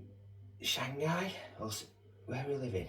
Shanghai. Like, we'll go with that. Anyway, he were different time scale to where we were in England. So I'm having to ring. He's ringing me at night. It's morning here. He's bladdered. Yeah. He loved a drink. He's not Guinness and red wine. And he's like, "What are you going to do? Who are we going to get in? Who are you going to bring in?" And he put this like wage structure in place, and it weren't competitive for step 3. Like step 3 is probably where the money is. Like it's powerful, but it were back then. And I'm like thinking it back in mind. It's all right saying this, but we are probably going to be bottom 2, bottom 3, with this money. Anyway, we did what we could, and we had some brilliant times. Carlton, for his reasons, left, and I initially left with him, and then got an opportunity to like go back with new management team and stay. And then we ended up with that same season. We ended up. Did we didn't get relegated, but were it that with Carlton or that? Carlton didn't stay long, did it? No, it weren't. So I went, and then the guy who took over, they went down, and then the following season I went back to Grantham. Mansfield, lad who went from Mansfield. Matt Chatfield. Yeah. I went back to Grantham after about November time, and they were dead and buried, like they were down. So when you talk about success and the changing room, they'd gone 3 to 4, they were going 4 to 5. Yeah, and that changing room were like one of the best I've, weirdly, because they were full of all ex-pros, like Jake Wright were there, Matt Tootle, Damien McCory, so like Westcar weren't. He went Nathan Tyson. So they were down. They were going down. November, they had about 8 points. They were down, dead and buried. So Matt rings and says, "Look, we need to do something different. We come in and help." Brought in a few different faces. All kind of we did is look to get a bit more non-league, get a bit more lads who were suited for the division. But the mentality never changed. Like there were no way that team were going down, and everyone had written them off. So to stay up that season, like from nowhere, and again they shouldn't have been anywhere near the bottom of the league with the player, with the money that they were spending, but they were, and fair play.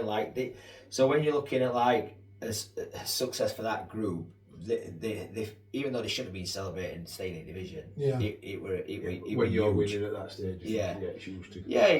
And it were working with lads who played 500, 600 league games, not non-league, and learning from them and them appreciating the old you as decent well. lads are Class. I took Jake, so I work with Jake right now. He's in working with me at my school.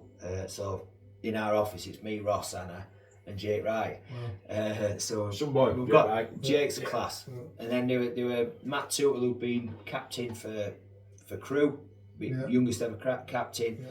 Mad, absolutely one of the craziest, but like top kids that have come across, and obviously Nathan Tyson who been there, done it, and still trying to do it at 38, 39 year old, and did he were like fair play, he were good, but so that were kind of Grantham, and then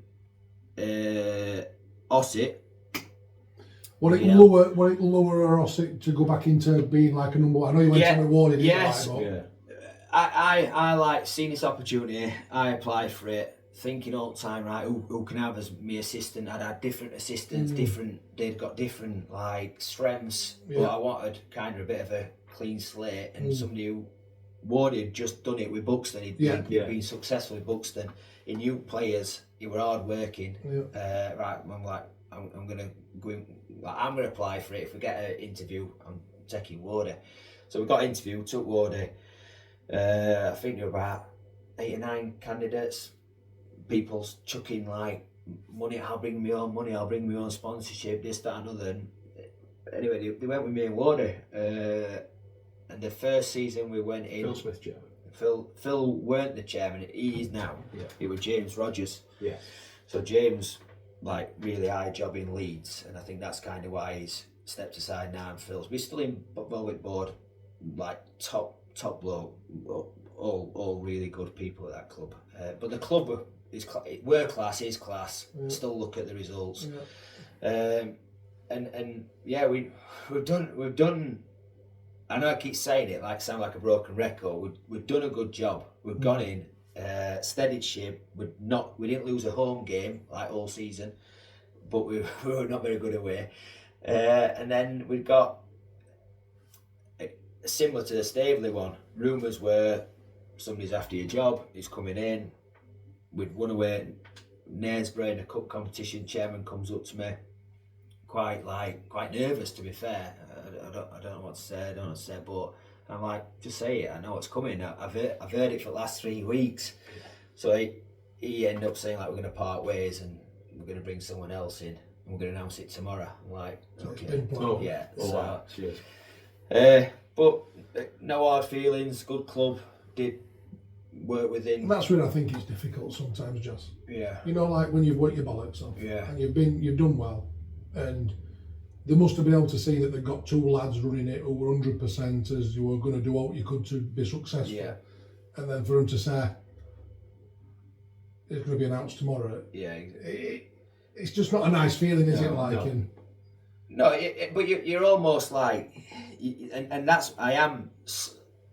No hard feeling, but slightly bitter still. Oh, yeah, Probably sense that because we were doing well. Yeah. We were giving everything. The season before, like, I think the expectations of that club were sky high. They needed to take stock and actually look where they were at and say, well, you're doing a good job. If they'd gone in after you on a set world afire, well, they did. got it right. But they did. They had quite a lot of, like, Albion and Town joining. And there were a lot going into that club, weren't there? And it was never going to be a success overnight, were it? Like, because it was just like you were a new start for everybody. The club could be wherever it wants to Absolutely. be. And Wally, to be fair, when he last year done an unbelievable job. Like, I used to get all stats sent to me, like, from previous managers, and my stats like were the best that since the merger, and then he just beat me now. Wally, so Wally, but again, I want him to do well. I want the club to do well. Somebody I would have thought I'd have done well as manager. Having played with him, knowing him as a character. Yeah. But he's done well, hasn't he? He's brilliant. Yeah. And I think he will. He's made some good signings and speak regular. So and then after that, where I'm at now, we with the main man, the special one. How have you found that? They're still not allowed to room together. I've lived, loved, and worked with Ryan, or been his best pal for like nearly 40 years. So I think if you can manage Ryan, everything else falls into place. Ryan's art is in the right place. He works extremely hard for that club. I think people misunderstand him. I think sometimes he gets it wrong, which we all do and we all have. But Ryan, he don't mean bad by anybody or anything that he does. And I think people, again, like I said, get him wrong from time to time. So probably just based on a couple of them bad barney he's had over years. Yeah, he's been so close to us, mates. How does that work? What does the Retford day look like in terms of, like, responsibilities? Is he really good with you in terms of your ambition with coaching? And he almost lets me do it, and then obviously Jimmy's coming now with us. Jimmy and I are kind of sharing that workload, and he's in charge, and he players that we're bringing in, he'll say he'll say no, he'll go and look for players himself. Do you know what I mean? He's an hard working manager, which I think we all are. But he knows his strengths, and he knows that he's not a coach. He knows that he don't want to be on training ground. He don't want to be doing sessions on a Wednesday night. He'll be at every single session. Do you know what I mean? by hook or by crook, he'll be there. But he'll yeah, he's a man, he's a manager. And or he might have another thing to deal with. He might have a potential signing to speak to, or he'll do that. And in fairness to him, he will speak to all players, and he will. Yeah, he kind of. Last season, he were kind of he wanted to bring in all these players. This season, he's kind of said to me and Jimmy, like, go on, if you want to bring them in, sort of thing. I trust you. So, which is good. Yeah. Which is good for you and good for him, I suppose, as well. Like, because same goal at the end of the day for all three. Into yeah, exactly. And he's probably got one further than last year. He knows that I'm not ever going to stab him back. Like, there's been some stuff he's done. He's probably thought the same about me. Like, but he'll be more vocal. He'll tell everyone how bad I've been and how bad my career's been, how many times I've been sacked. But I'd never ever backstab him. I'd never slaughter him. And if I go out to say, I'll tell him, and that's our relationship. But going back to the relationship, I think. You're mates, but then like you kind of work colleagues, if you like, and I think you need to keep it separate, and that's how we try to be. If I go out for a beer, I try not to talk about Retford. Like we'll go out for a beer. Do you know what I mean? And just be mates. Yeah. And even through the week, we probably don't speak as much as everyone thinks we do. Everything's on WhatsApp and that now, anyway, innit? Yeah. But we don't. I think we just try to keep it as. What it is, you know, it's normal. I think it's job. Like, and we've touched on earlier. It's difficult with family time as well, isn't it? Like, because they've got patients for saying something like wives at home and whatnot, and obviously they're allowing us to go out and do what we want to do, and sometimes there needs to be a time where the phone goes off, isn't there? Yeah. Because otherwise it would be well, when it should be, but it doesn't happen, does it? It's like. So what's it look like in the future, Jas? Is it just? Like I say, go one further this year if you can, because are you going to be better prepared this year? Knowing the division, knowing the division now. Didn't know the league. We didn't take it for granted because we knew it was going to be a tough ask. But the difference between that league and the North East Counties leagues, every team are young, fit, athletic, never stop. So if in North East Counties you know that you might be 2-0 up away somewhere. Or whatever it is, and it's almost game over. They'll down tools. That division, they don't. They keep going. We're being like 4-5 up and thinking, just go away. Like game's done. Just do you know what I mean? They don't. They just keep coming at you. Let's have like 15-20. But so I think we will be more prepared. But obviously speaking earlier with teams that have come into it, some more kind of northern teams. That's a bit of an unknown again. Chucked in there, but I think what we've done this year with the recruitment this summer, it's been more younger, more athletic, more like lads who have kind of done well at that level. Whereas previously we might have gone for lads who have been coming down, or a bit older. Like our playoff semi-final team last year, we did the training before we did like all the young, a bit of a game. Possession game, like there were no young ones. It's like all the old, and I think young team were like 27. Do you know? So still not like young. Way every team you played 18, 19 old lads running around, athletic lads. So we tried to utilise that a little bit. Looked at lads who have scored goals, done well at that division, and brought them in. But I think for another lad from Newark towards end of last. We've got Chambo in. He's staying and he's going to be fit and. I mean, if we can get him firing, then he's an handful. He's an absolute handful. You could see that, and he weren't even fit back end last season. And obviously, a few lads have moved on. But I think in terms of like me, I want to kind of get somewhere, and like at Retford, a project. Can we progress through leagues? Can you go again? The club are ready. The club want to do that. The club are backing and want to do that. Obviously, you know, don't you? But then I also want. Nick's ambitious. I'm a bit like old school and all. I want the days and the memories like we used to have, and it's sad because it might never come back round. But we can hope. Like I was thinking before I come on, Stocksbridge every end of season, 20 lads at Blackpool. I think they still do it. like the Yeah, times. They've just been a thingy this time, haven't they? Marbella. Because Tucker's place. Well, we signed Tucker, not just for that. Marbella. but yeah, so if it had got promoted and had Tucker's Villa, it'd been class. But like in a Blackpool. Yeah, we had 20 at Benidorm, so we've still got that a little bit. Like I think you have. Together. I think you definitely have got that. Yeah. But your lads will love that. Your lads will like enjoy that. Enjoy tipping up on it. For that. And they playing. And it helps. It helps massively. Like 12 hours went to Albufeira. Class. But you're right in what you're saying. We were at Blackpool every pre-season. It is slowly drifting away, and I think you hit nail on it earlier on when you said they're so worried about looking right, being right, fitness wise. Yeah. The experiences we've had, they're missing out, aren't they? We were in a curry house. I think you've got to go back to old school. We're going to go somewhere like North East for a friendly. Yeah. Well, that's what I used to try to do. So when I were a manager, I used to try like Cleethorpes. So we're going to stay over, or we're going to at least have a day. Done Scarborough. We did it with Carlton. Oh my God! I took into. We stayed in. What's that big hotel? Grand Hotel. Yeah. Wow. We stayed in there with Carlton. It's like, where have you brought me? But going back to that Stockstead Curry House, went Blackpool one year, and we've all sat down. Well, walked in, and they've clocked us walking in a big group. Like you lot are sitting upstairs. So they've turned lights on upstairs in this room. Sat us all down. I've all let us curry, and like Rinky's gone. We're not paying for this. This is shocking. So 14 lads have just legged it from Curry House, all like downstairs, getting chased around Blackpool.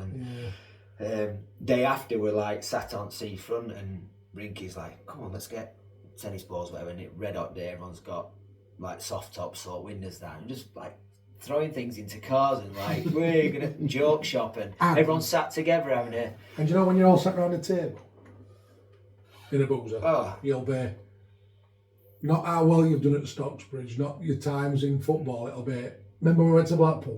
Well, that's it. Like the stories now, I sit at office with Ross, and we've got like stories and stories and stories to tell. And I just want it to get back to that. I don't think it ever will, and I think we're clutching at straws. But I'd like to recreate that as much as you can. Not a dressing room where it's just focused on ale, because you're never going to get that with the lads. Like I said, they're more bothered about keeping fit, looking good, being athletic. But you were thinking more of togetherness outside at changing room four walls, a little bit. And that club, to be fair, Retford, where I'm at, they do loads of that sort of stuff. Team building, the chairman, the vice chairman, they chuck money at it to lads for a curry, a spa day, races, whatever it is. When they got promoted, did you go? Got promoted out of Central Midlands, vice chairman, and club took them all to Tenerife for 5 nights, all family, all paid for. So the club is ready to shift. The club is ready to go. If you're going to recreate though, just take Stevie Hawes in for a it's a sore subject with Steve. I'm not still the biggest threat in that league. Neighbours. Yeah. So you can see you two being back up there again. They're doing an unbelievable job there as well. I don't know if you've been to that other Retford club recently, but they are developing it. They're moving it forward. Obviously, good healthy competition. They push you push them. I mean, it's a good rivalry. Crowd when we played. Remember it? Not last Day, New Year's Day. We had like 1,200, 1,300. Back end of season, we're probably about the same. But so Town are getting involved in it as well. It's good. It's good. Well, good stuff, mate. Claycross won it, didn't they? Claycross won it, and Blackstones. They beat both, didn't they? We said though. I can remember speaking to you. Yeah. Week before playoffs, and you said, "Worst team for us to play." Yeah. Well, when we played Blackstones away, Ryan's called it. He went, "These will be." We'd beat them last minute. Tucker actually scored in last minute away, and it were a brilliant result. But he were like, "These are teams to beat." Even back then. And they've come, the momentum, but young, fit, 2 really like good players who could play higher. Where are they from then? I don't know. They're a Leicester-based team, but I don't know where they get the players from. I don't know if it's like a university, local. But were they all young, Young, fit, all knew what they were doing. Fair play to them.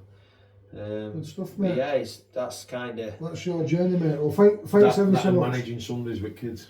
Oh yeah, and then that's where it's at now. But yeah, it's like back to 5-year-olds, back full circle.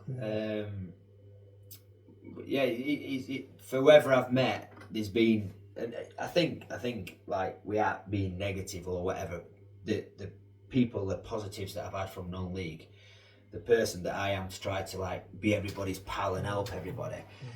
Nobody really cares about you. Do you know? That's where I'm at. Like, I'm not asking for everyone to love me and, like, do you know what I mean, be my best pal. But you're like almost thinking, where are them all the best messages? You know, a semi-final in playoffs.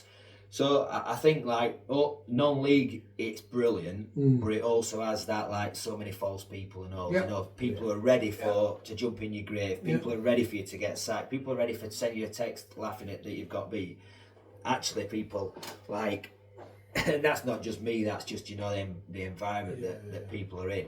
And I think there's loads of positives to non-league, loads of good clubs, loads of good people, but then people who know they are, who are like just waiting for people to fail, and I think it's just it's sad really. Will needs more Gary Mids. Yeah, oh, maybe. What a man. We'll get him on. Yeah, we will. Definitely get him on it next season. Yeah. Brilliant, that, Jas. Thanks for brilliant. coming on. No worries. It brings us, Thank you, mate. brings us up to a close, mate. But Thank thanks you ever so much for coming on. Nice one.